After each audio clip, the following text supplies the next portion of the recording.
Hello everyone, ChipTech here. As of 1.11, piston translocation elevators no longer work. So I've been trying to find an elevator that I can build to replace it, but the issue is I haven't been able to find a design that works the way that I want it to. Now one idea I had was to use slime block flying machines, and after looking around for a while I finally found a design, and it works in 1.11 too. So this is the design here. I'll put a link into the description for where I found it. But essentially, it works like this. When this observer block receives an update, it sends a redstone signal to this piston, which pushes these 4 blocks up because these 2 blocks are connected to the slime blocks. When that happens, this observer block gets an update because it's moving, and then it sends a redstone signal to this sticky piston, making it push down, and then when it retracts, it pulls everything back up. And then this observer block here receives an update from being moved, and then it causes this piston to push up, and it repeats the cycle until it hits an immovable object or the build limit. So let me show you it in action. I put a block here, gives the observer a block update, and then it moves up. Ignore this is just a ghost block.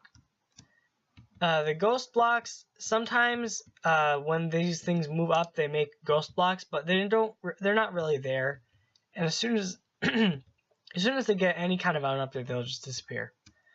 But anyway, if we give a block update to this observer, it goes back down. Now what I did was I added these 2 extra slime blocks and then put these blocks to sort of act as the elevator floor and ceiling.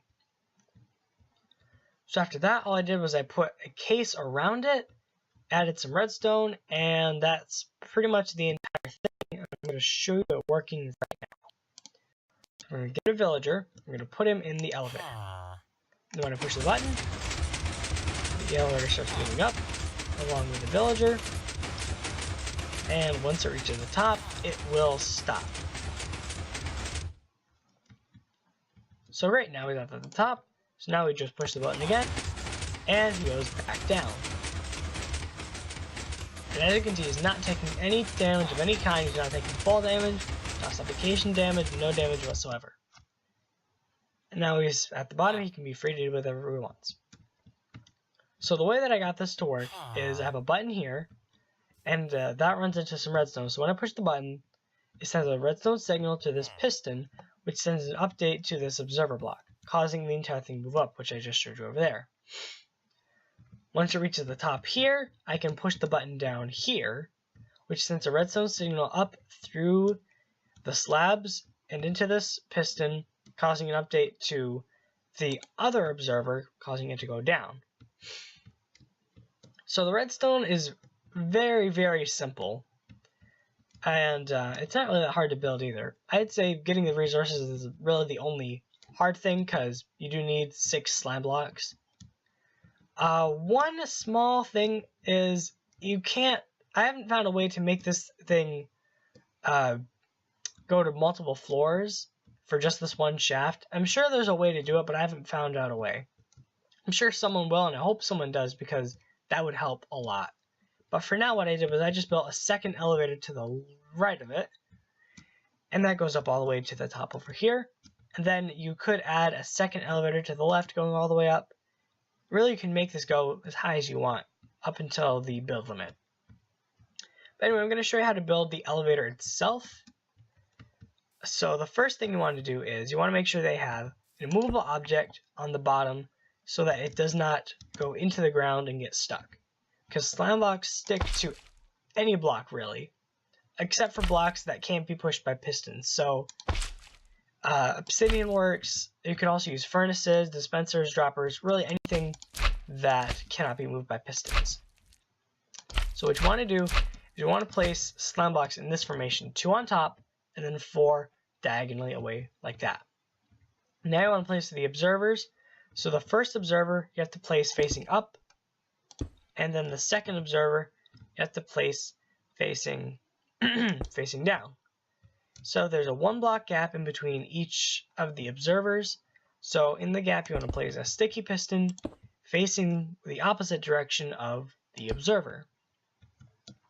So now we're almost done. We just need to put a transparent block here to prevent us from suffocating and also to provide light. And that's not what I wanted. Hold on a second. Next, you want to put a solid block down here. And then finally, you want to go up all the way as high as you want and then place an immovable object where you want the elevator to stop. So as you can see, if we give this thing an update, it starts moving up until it hits that block right there. And then we can give this an update right here, and the entire thing moves down. So that's the elevator complete. Now all you have to do is build the structure around it, and you have to build the redstone, and that's pretty much it.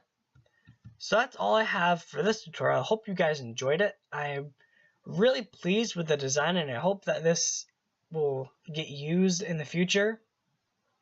Let me know your thoughts about this elevator. Is there anything that I can improve about it? Is there anything that you really like in particular? Please let me know. Also, like I said, please someone give me ideas on how to make this multi-floored, because I can't quite figure it out. I know there's a lot of really smart people who are good with redstone, and well, I'm pretty good with redstone. I'd say I'm not a pro at all. But anyway, if you did enjoy this video, please make sure to leave a like, and yeah, that's it for me. I'll see you guys next time. Goodbye.